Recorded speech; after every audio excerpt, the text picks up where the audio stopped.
Hey, yeah, welcome back to another video. Long time no see. I know it's been a really good while. You probably weren't expecting to see me anytime soon, but I'm back. I'm so excited to be back. I've really missed making videos and stuff, and I just feel like so behind on everything because I kind of am. But anyway, today I'm going to be talking you through the books that I want to read this summer. So spring wasn't the most productive reading time that I was hoping it was going to be. And to be perfectly honest, when I was making my spring TBR, I was more so just trying to manifest the fact that I just wanted to read a lot because I wanted my reading experience to mirror the reading experience that I had springtime of last year, because I pretty much was in the same situation where I was studying from home. I had a lot of spare downtime, and unfortunately, that just wasn't the case. I just got into a real funk, which I'll explain later in the week because I'm currently filming a reading vlog. So you'll probably see that around Tuesday, maybe by the latest Friday. The big update and all that kind of thing will be in there. So anyway, I have a good few books that I need to carry over from my spring TBR to my summer TBR, so I'll get into that first. So to try to combat the fact that I really wasn't getting any reading done, I decided I was like, I'll just pick up more books and see what I'm vibing with. And that just didn't work out. And now I feel like really overwhelmed by the amount of books that I have on the go, but we'll get through it. So the first one is War and Peace. I'm currently 200 pages into this, and I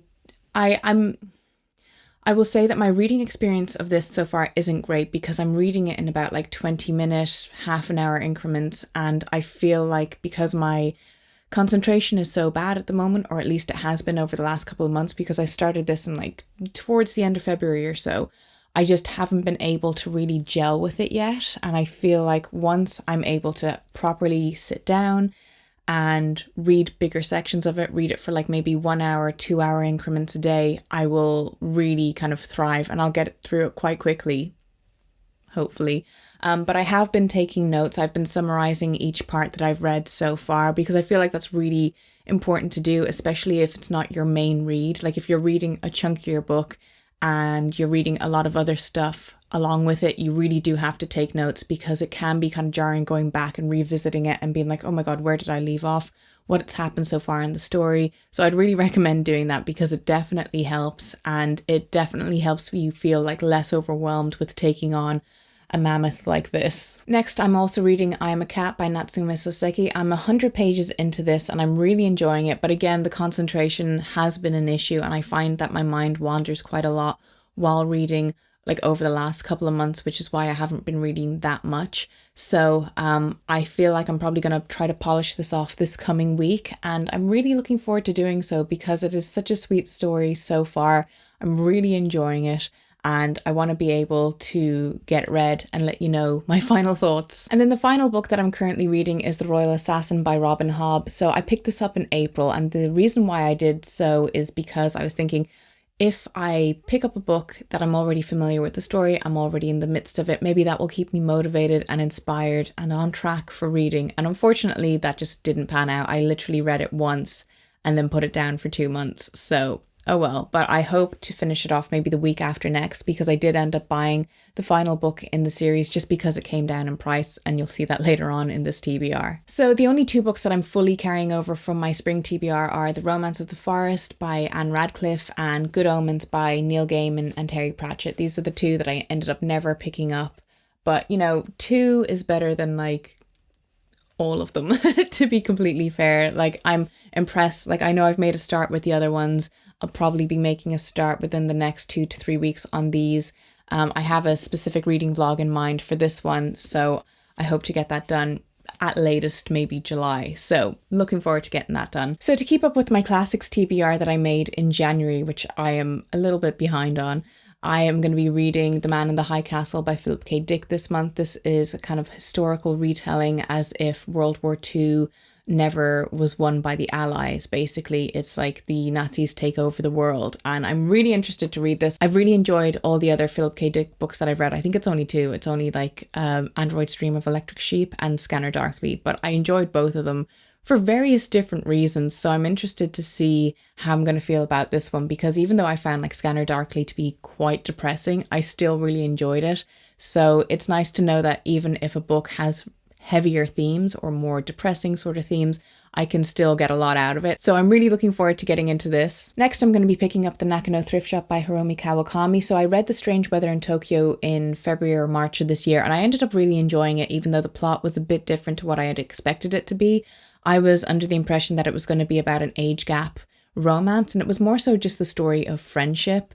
And I really enjoyed it. I thought it was quite sweet, and it was a nice palate cleanser, and that's what I'm going to be using this as. What I know about this is that it's about a young woman who starts working at a thrift shop and who ends up having some sort of a relationship with one of her co-workers, and that's about it.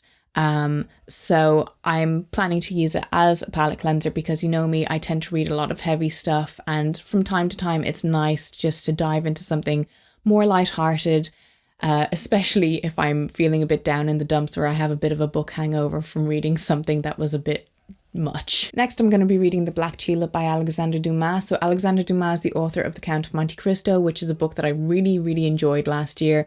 It was one of my favorites, and I just decided that I wanted to read more of his work because The Count of Monte Cristo just really impressed me. So this sounds like it's written in a similar vein to The Count because it's about a man who is sabotaged and falsely imprisoned for something, which, you know, is kind of the plot synopsis of The Count of Monte Cristo. This is different, where it's a man who is a tulip farmer, and there's some sort of competition for growing a certain type of tulip that's really hard to do. And I believe that he's set up by another tulip farmer or somebody else who maybe have like ulterior motives for this competition, and that's all I know about it. So like it's, you know, similar enough. It kind of sounds like it's rehashing some of the plot points of Count of Monte Cristo, maybe just like without the revenge aspect.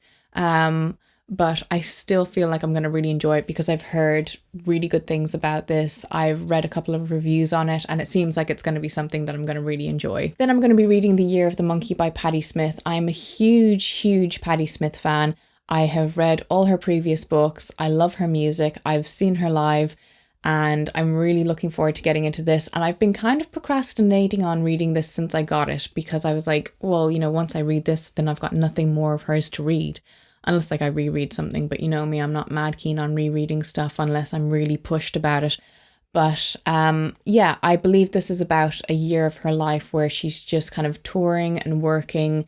And to be perfectly honest, Patti Smith could write about absolutely anything and I'd still really enjoy it because I enjoy her perspective, I enjoy her insight, and I enjoy her writing style. So I know I'm going to love this. Next is The Great God Pan by Arthur Machen. So when I got this, I was under the impression that it was just one story, but this is actually a short story collection because usually what Penguin do with these Penguin English Library editions is that they'll put in one novella, and if it's a bit short, they'll pad it with a few extra short stories at the end. So The Great God Pan is like the only one that I know a vague synopsis about, where I believe it's about a young woman who causes people in her life to mysteriously pass away. There's something that has happened to her. I don't know if she was like part of some sort of experiment gone wrong or something, but there's something like culty and weird about her entire situation. And I believe it's about a man who is trying to unravel the mystery around these deaths and around this woman in particular. So I'm really looking forward to getting into this because I have been trying to read more horror this year, and I feel like this is like the only horror novel actually on my list, but I'm going to be reading more regardless of this TBR. There's probably going to be a few things that I pick up over the next while that I'm going to be like, yeah, because I'm just hankering horror. So according to my classics TBR, last month I was supposed to read Ulysses by James Joyce, and I never got around to it because I had my thesis due in May, and I was originally meant to be finished on the 10th, and that just didn't happen. We were all given extensions, so it wasn't until the end of May that I was kind of more so wrapped up with getting everything submitted. So reading this and taking this on as a project just completely went out the window, unfortunately, but I'm going to be reading it over the summer, and I'm planning to do a reading vlog based around this. And I'm not sure if the James Joyce Museum is open yet, but I've never actually been there, and I'd really like to do some sort of vlog that incorporates going there and like filming footage from around Dublin that's referenced in Ulysses, because I just think that would be like a really cool concept, especially for people who maybe like have never visited Dublin or anything like that. It would just be, you know, a cool way to get out of the bedroom. So I'm looking forward to cracking on with this. As referenced earlier, I'm going to be cracking on with The Assassin's Quest by Robin Hobb. This is the final book in the Farser series. And I've also heard, like, since starting this series, that apparently it just gets more and more depressing. That's okay. I mean, I don't mind reading depressing stuff, but some people say that it gets really, really bleak. And I'm like, for a fantasy series? Really? I don't know. Maybe a lot of characters die in it or something like that, but I don't know. I can't really give you any sort of plot synopsis about what happens in this because I'd be spoiling it on myself since I'm currently reading the second one. But I'll be letting you know my thoughts. I'll do an overall review of the series once I have them all finished. And finally, the last thing that I wanted to do this summer is that I wanted to have some sort of reading project that was more than just catching up on my Goodreads reading challenge, because I'm fairly behind at the moment.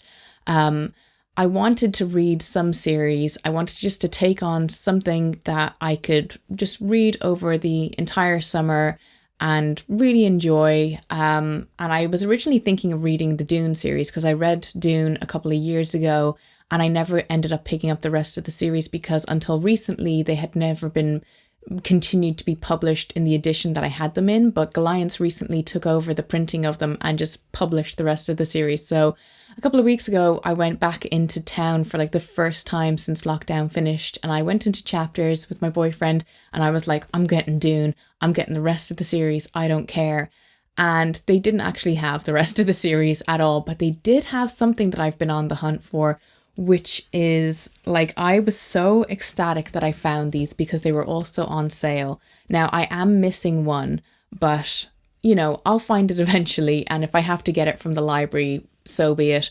But I'm going to be reading the Witcher series. So these are the editions that I really wanted.